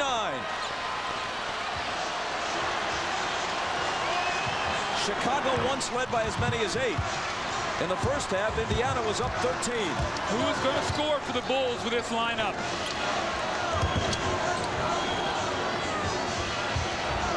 Buechler, his first shot. He missed it. Simpkins diving for the loose ball along with Travis Best. And the foul is on Best of Indiana. For Travis, that's number 3. 9:27 left. Nothing nearly decided yet. That have managed to come back from 0-2 deficits and win a best-of-7 series. Houston, along the way to championships in '94 and '95, did it in consecutive years. The Pacers also trying to be one of the few teams, especially in recent years, to win a Game 7 on the road. Longley. Back to Jordan. Jordan spinning, twisting, looping one up there, no good. And finally a whistle stops play as the ball goes over to Indiana. Today, Michael Jordan now 7 for 19 from the floor. Scottie Pippen 4 of 15. So the guy who's really kept him in this game offensively has been Toni Kukoc. And what Michael Jordan is thinking right now, he knows that he only has one more energy burst. And when does he put it on? Did he put it on 7 minutes, 5 minutes, 4 minutes, 3 minutes? Kerr fouled Best, and for Kerr, that's 3. That's also 14 fouls, so the next one, the Pacers will be shooting the rest of the way. That could be an important stat as we close up this game. And the Pacers have only 1 team foul with 9 minutes left. Smits backing in on Kukoc for the jumper. It rolls around and drops home, plus you can tack a foul onto it. See, there's no resistance from Kukoc. Smits was able to get the ball back down, and as he spent into the lane, Kukoc reached in. You see him establish the position. Now he'll take 3 dribbles, get his feet together, and Kukoc reaches in, tries to slap down. Smits goes to the line for the possible 3-point play. Which he completes. Indiana's on an 11-0 run, and they lead it now by 3. Jordan, meanwhile, has missed his last 5 shots.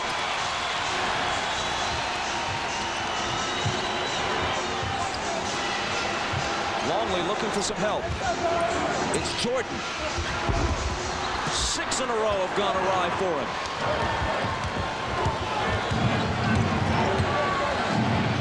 Miller with Michael on it. Kukoc is playing Smits. Drop that ball in the post and get out of his way. They do, but this time he can't convert. Antonio Davis over the back of Luke Longley. And that's 5 on Antonio as we go to Jim Gray. All right, Bob, during that last timeout, Larry Bird led his 2 assistants. Dick Harder and Rick Carlisle talked the entire time. What Bird did is he drew eye contact with each guy who was going in the game, looked them each in the eye, said no words until the very end. He said, guys, this is what we're playing for. Bob? Kukoc to Jordan. The Bulls playing for a 6th title. Pacers playing for a first-ever trip to the finals.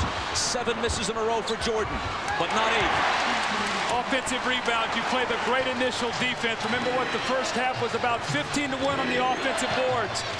Now, can Jordan keep this energy burst going for the next 7 minutes? Because he decided to put it on right now. Plus, he's got to guard Miller, who swings it back to Smits. Driving on Kukoc. Contact, and the foul will go on Tony. Michael working so hard in the post, he fades away. He doesn't get a shot. He sort of short-armed that one. Longley tips the ball to Michael. Then you see the strong effort to finish it up. For the next 7 minutes and 37 seconds, the Pacers go to the line on any foul, including this one, with Smith shooting 2, trying to add to what is now a 1-point lead. It rattles in and out. Bob, the interesting thing to me, the last 3 possessions, Tony Kukoc has been playing Rick Smits. Longley's been doing such a great job, and Longley's not in foul trouble. He only has 3 fouls. And if the Pacers lose this game, Doug, they'll be able to go back and chart it right there at the free throw line. They survived a lot of missed free throws in their Game 6 win. We'll see what happens tonight. Jordan to the hoop.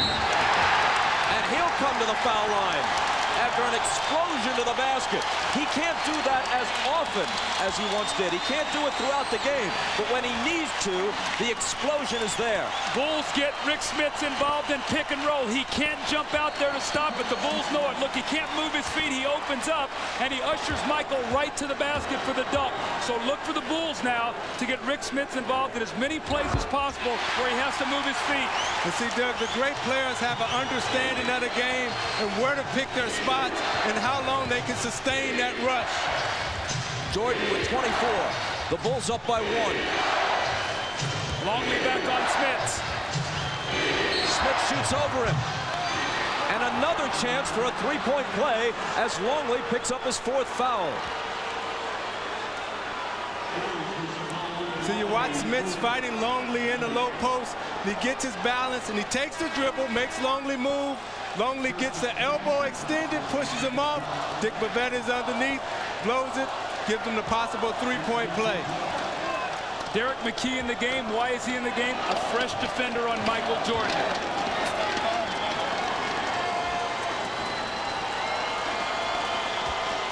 Smits, a good free throw shooter, especially for such a big man.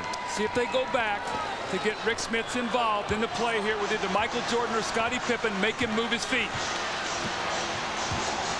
Clock winds down towards 7 minutes to play in the 4th. Ball out of bounds to Chicago.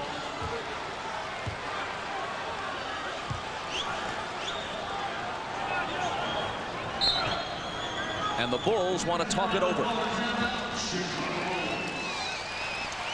They trail by 2 with 7 minutes and 3 seconds remaining in Game 7 of the Eastern Conference Finals. はい、どうなってるんですかね、本当に。 From the line through 6 games. Each has missed 13 free throws tonight. Now, admittedly, 10 of Indiana's free throws have been taken by Dale Davis, a poor free throw shooter under any circumstances. He's missed 7 of those 10.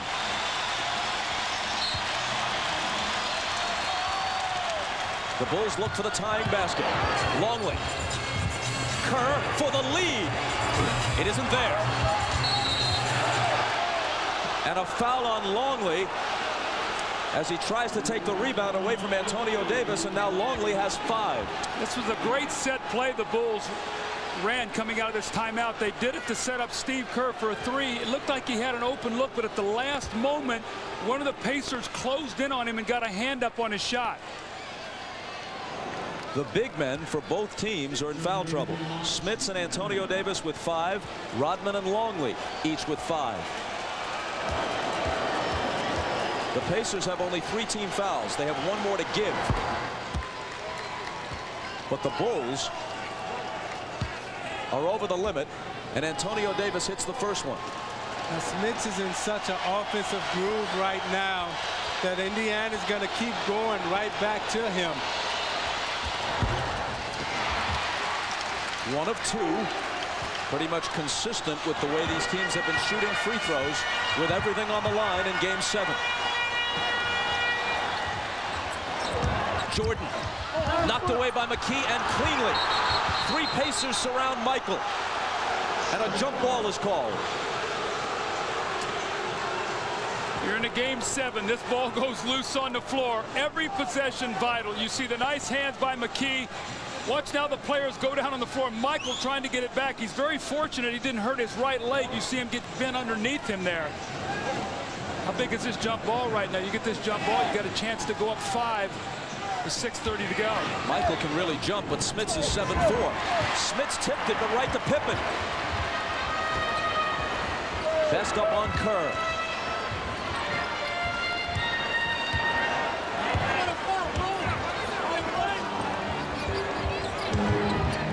Michael, head fake on Smits, into the lane against 3 defenders. Can't put it down. Loose ball tipped out to Pippen. Kerr can tie it, and does!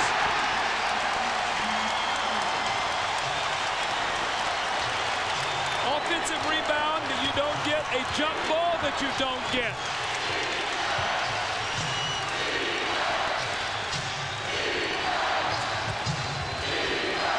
Antonio Davis gives the Pacers the lead again. I don't think you're going to see any flopping fouls in this last 6 minutes. The referees are going to make you earn it now. Game 7, nothing's going to be easy. Well, that was a no call because Pippen was inside the dotted line area. Jordan to the hoop. And an Indiana foul. Michael will have to hit them both for the Bulls to draw even. Steve Kerr spotting up. He's been big today. This is his 11th point of the game. And that's a huge shot because you give up a jump ball and you also don't get an offensive rebound. And now the give and go, Tony Davis on the bank shot. And Zeke, a good call. He was in the dotted area. Now, Doug, Jordan turned on the Jets. 8 minutes to go. And let's see if he has enough to continue down the stretch because he's really going hard and they're really putting the body on him. Derek McKee committed his 3rd foul. Kukoc goes out. Rodman back in. These teams have played every other day now, dating back to Game 3 a week ago yesterday in Indianapolis. Now, both are veteran teams, but Indiana is deeper, and 2 of Indiana's key reserves, Rose and Best, are energetic young players. You have to believe that if fatigue hits anybody first, it would be Chicago. Tied at 79, 5.5 minutes to decide it. Utah awaits the winner. Michael's guarding Reggie now. That's going to be more energy he's going to burn. Best trying to drive on Kerr, pushed off of him for an offensive foul. And now Best has 4. Yeah, see, Best was trying to turn that corner.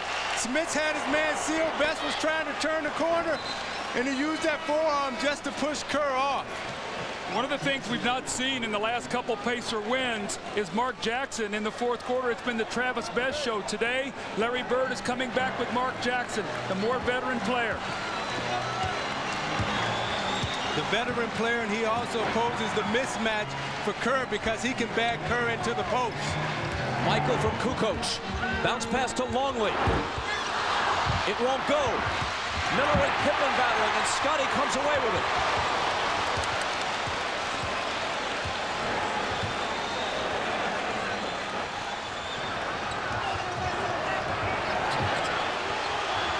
Pippen. Chicago leads it, 81-79. You can't give a championship team multiple shots on their home floor.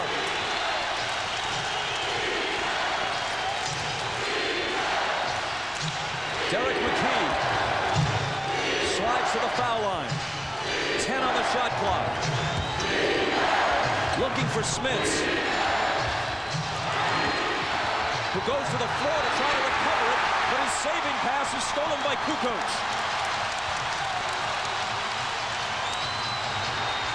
Jordan taking it to the basket, taking a pounding. Players spilling all over the floor, and Jordan coming to the free throw line.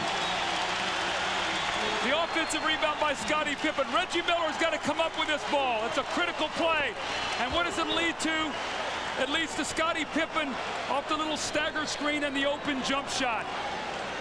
You see now a jump ball that they didn't get. They get a 3 off of, and an offensive rebound. That's 5 points in a game like this. It gives them a 2-point lead.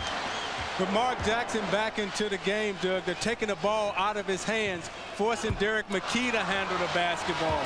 Even Jordan isn't immune to the poor free throw shooting in this game. The foul on McKee was his 4th.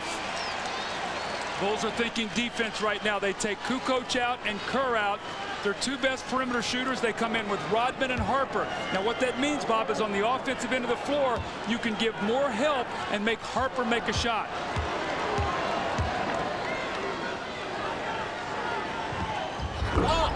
Michael misses them both. 8 of 13 at the line. Is fatigue a factor? Now, if you mark Jackson right now, you got to keep your dribble. You can't give up on your dribble. Smits can't hit the hook. Longley protects the rebound. There's a nice pass to Smits right off the dribble.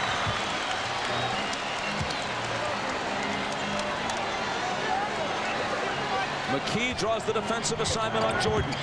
Smits coming over with help. 5 on the shot clock. Michael dumps it off to an open Longley. And the Bulls have a little bit of breathing room. Ahead by 4.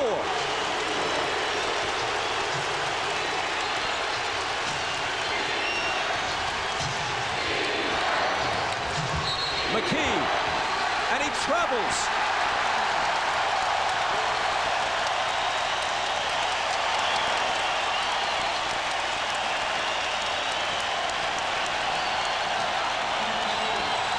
Timeout with 3:16 left. Bulls going for championship number 6. So with a 6th man, the crowd now on their side. You give the ball up, and you say, you got to help me. Michael Jordan spins. He finds Luke Longley. Luke hasn't been the man now shooting it, but he knocks it in, and Michael Jordan on his way back points and said, I'm going to need you, and all of you to help us win this game today. And during the last timeout, still encouraging his teammates, still talking strategy. You remember how he gave it up and willingly, in fact, predicted it in the timeout. In the waning moments of Game 6 of the finals last year against the Jazz, gave it up to Steve Kerr for the championship-winning shot. Here's Kerr on the move. Longley trying to bounce it to Rodman, but Miller picks it off. Now, Reggie Miller has to get involved right here. Smits sandwiched by Pippen and Longley and fouled.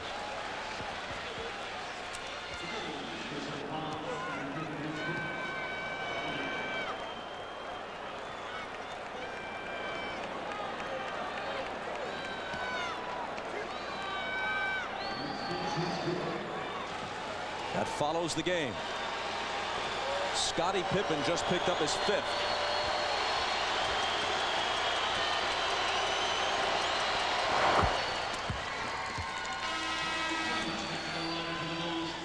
Pippen, Longley, Rodman, all with 5 fouls for Chicago. Phil Jackson now coming back with his offensive team. He has Kukoc in for Rodman and Kerr. Both of those guys excellent three-point shooters. Doug Miller's got to get into this game. He hasn't taken a shot the 4th quarter. He's got to get involved.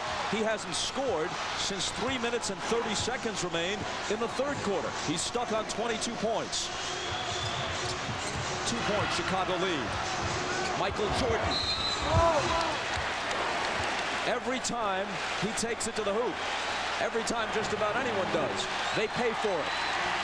Michael Jordan's got the adage now, I'm not going to settle for this outside jump shot. I'm going to take it to the basket.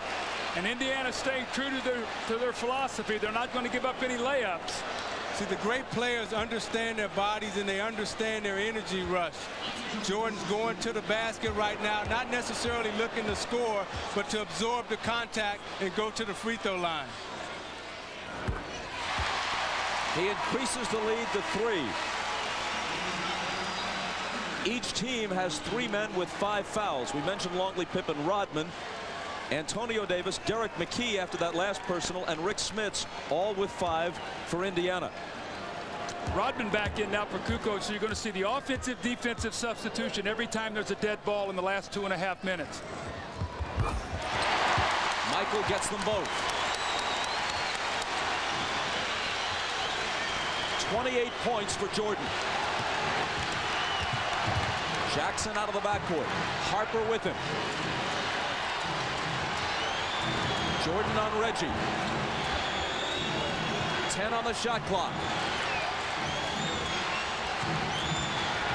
Jackson driving on Pippen, dealing out to Miller. Big three, won't go. In fact, an air ball, but it looks like a perfect pass to Antonio Davis.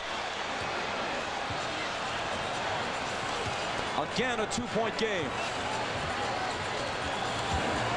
Pippen driving, throws up a little hook. It bounces home, plus a foul.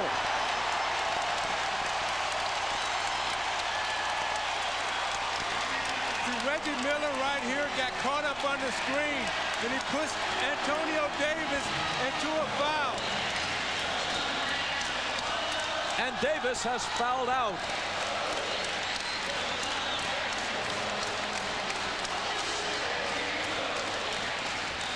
Serenaded by Ray Charles with Hit the Road Jack as he takes his seat. See, he's upset right now because he knew he wasn't supposed to pick up that foul.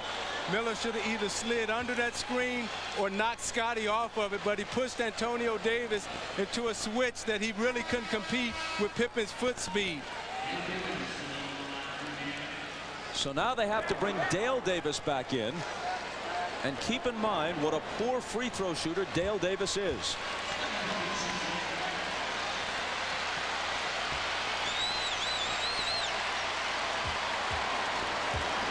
Pippen trying to take the lead to 5,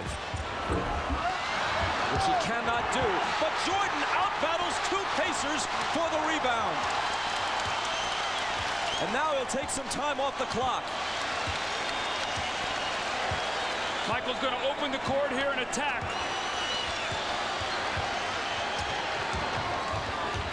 Trapped along the sideline. Ball loose. 4 seconds to shoot. Pippen got to get it off. Beat the shot clock, but missed it long.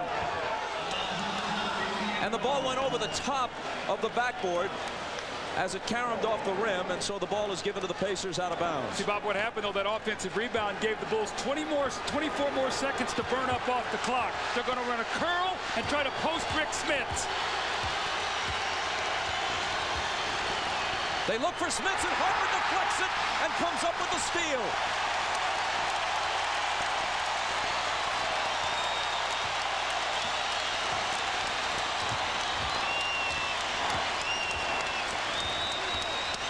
Pippen looking inside.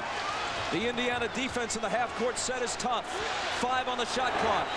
Michael against McKee. Lets it go. And can't put the Pacers away, but the offensive rebound across the basket to Harper, which has been part of the story all night. The Bulls all over the offensive glass. 48 seconds from a rematch with the Jazz. But if the Pacers go here, they have not gone quietly. Jordan. Longley beats the shot clock.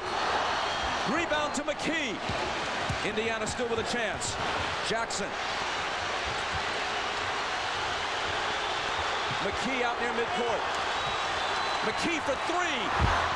It's long. And Michael is there, as he so often is, with whatever it takes. 12 seconds. Harper in the front court. 10 seconds. Miller reaches in and fouls him with 8.9.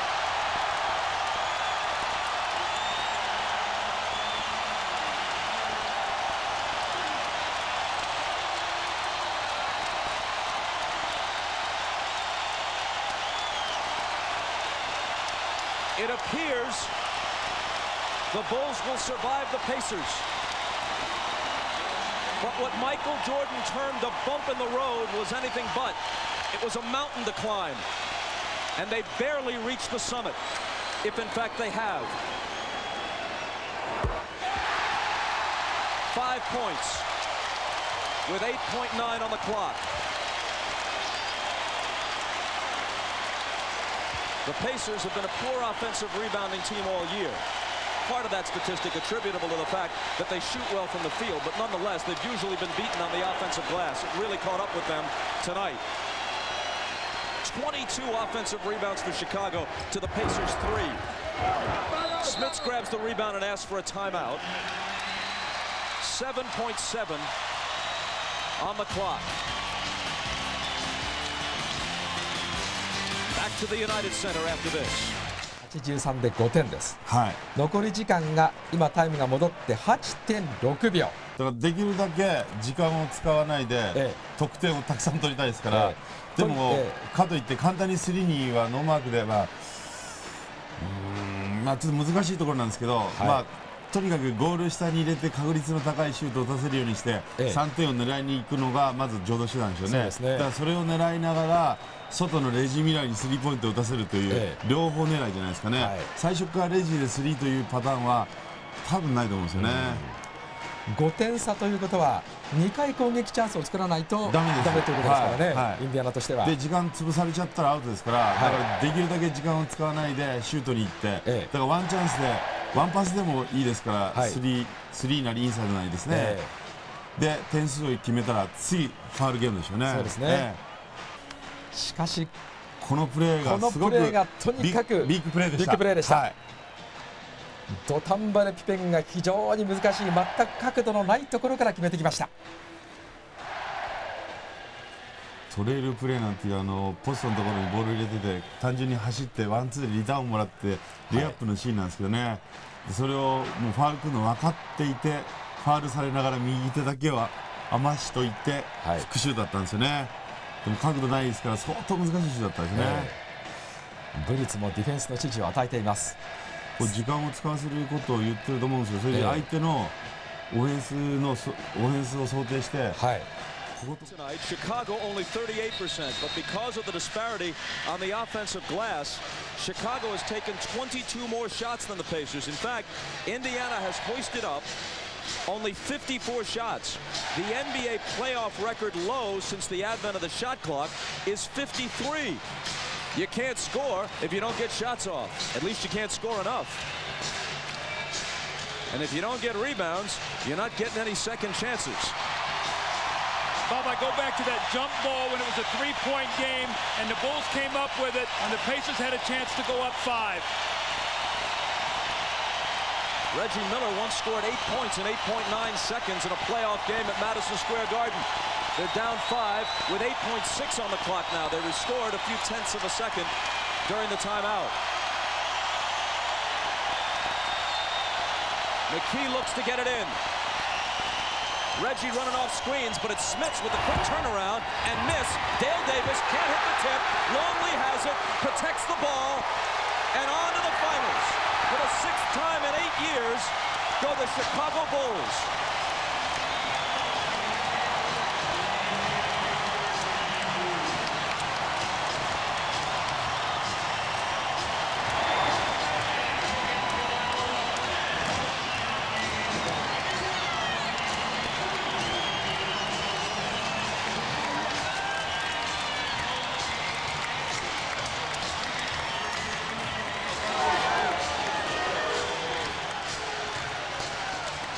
Michael Jordan is with Ahmad Rashad. All right, thanks, Bob. Michael, in all the championship runs, I don't think that you have had as much concern over a victory than you did tonight. Hey, man, this team is real tough, as you can see. I mean, we had to fight for everything that we got. And, you know, we had some key plays from Judge Bushler. The Judge came in and gave us some great minutes. Steve Kerr got us back in the game in the first half. And I think that's where we really, you know, momentum-wise, started to pick things up. When we first came out, I could sense everybody was a little nervous, a little tense. But somehow when we got back in the ball game, we knew we were in a fight, but we knew we had a chance too. One of the big keys in this game, like you're saying, you were saying we was very strong this evening. It is a we. It's not one individual. I know, you know, everybody maybe sometimes sit back and wait for me to do it. But today, everybody had to step forward. You know, this team played a heck of a game defense on me, and you know, everybody had to step up and expand the defense. And Steve Kerr really did a good job with that, and Luke and Tony Kukoc. Now, the pressure is not off because this isn't the goal. The goal is in the next round. Yeah, but we had to get to the round, so it was a hard fight, 7-game series, and you know, Utah's back there waiting for us, and they got the home court advantage this year, and it's going to be even tougher. So, I mean, I think a day off will give us a chance to clear our minds and put what's happened behind us and focus on what's in front of us. All right, Michael, enjoy yourself momentarily. Gear up for the championship run. Let's go back to... Thank you very much. Okay, when we come back, 結局両チームともホームで勝って先にホームで始めて最後1戦多くホームで試合をすることができるホームコートアドバンテージを結局生かした形でシカゴビルズが88対83、インディアナ・ペイサーズを破りまして2度目の3ビート3連覇に向けて NBA ファイナル進出、2年連続でユタジャズとファイナルを争うことになりました。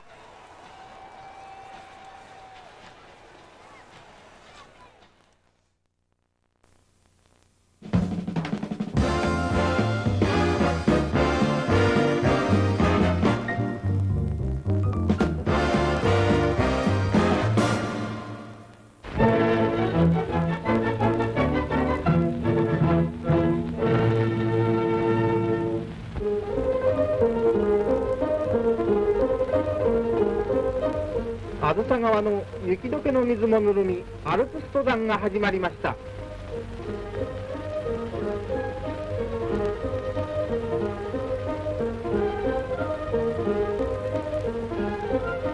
北海道にも初夏が訪れました。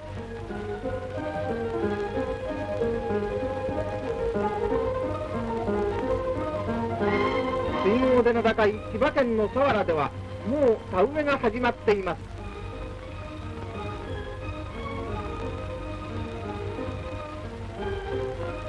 東京の焼け跡には麦が実り、婦人警官の夏帽子が目立ちます。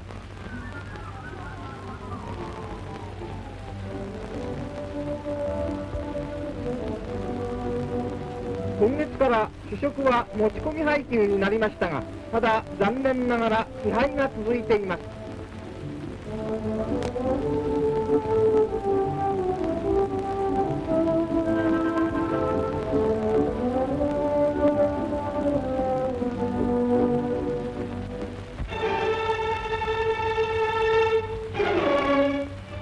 5月22日、東京第一病院で影佐元中将に対する必勝尋問が行われ、王朝名担ぎ出しのいきさつが明らかにされました。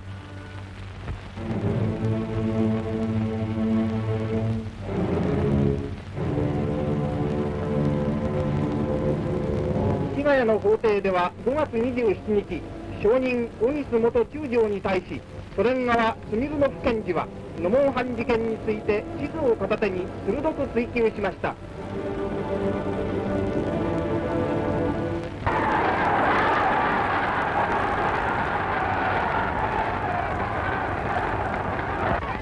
5月27日、西宮で行われた第1回関西学生ボクシングトーナメント、ものすごい肉弾戦の末、関西学院大学と関西大学が勝ち残りました。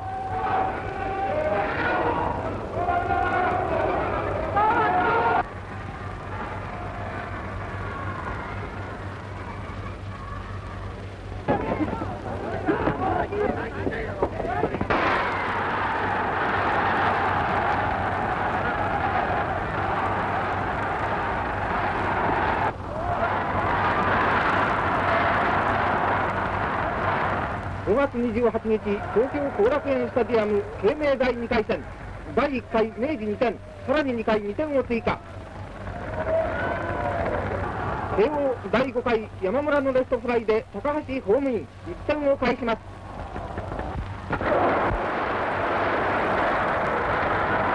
しかしついに及ばず4対1で明治の雪辱がなりました。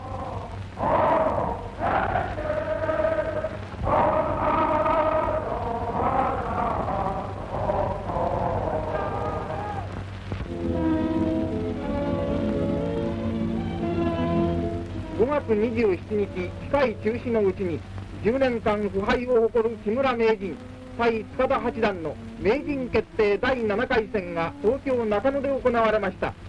盤上殺気をはらむ熱戦の末、ついに千日手となり指し直しとなりました。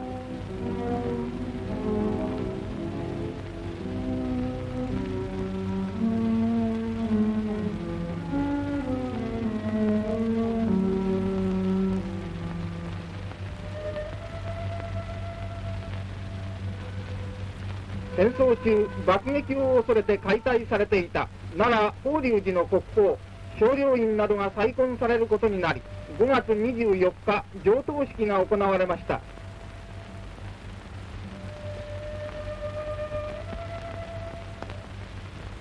天井板を調べた結果、およそ1000年前の落書きが発見されて注目を集めています。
ビジョン中継ときめき日本。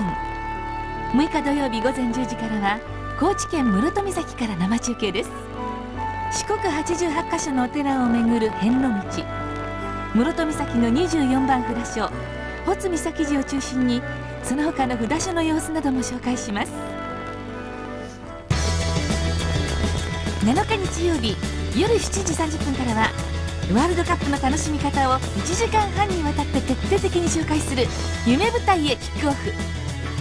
日本をはじめとする各国の最新情報や開催地フランスの様子など内容盛りだくさん。どうぞお楽しみに。ハイビジョンだから見えるシーンがある。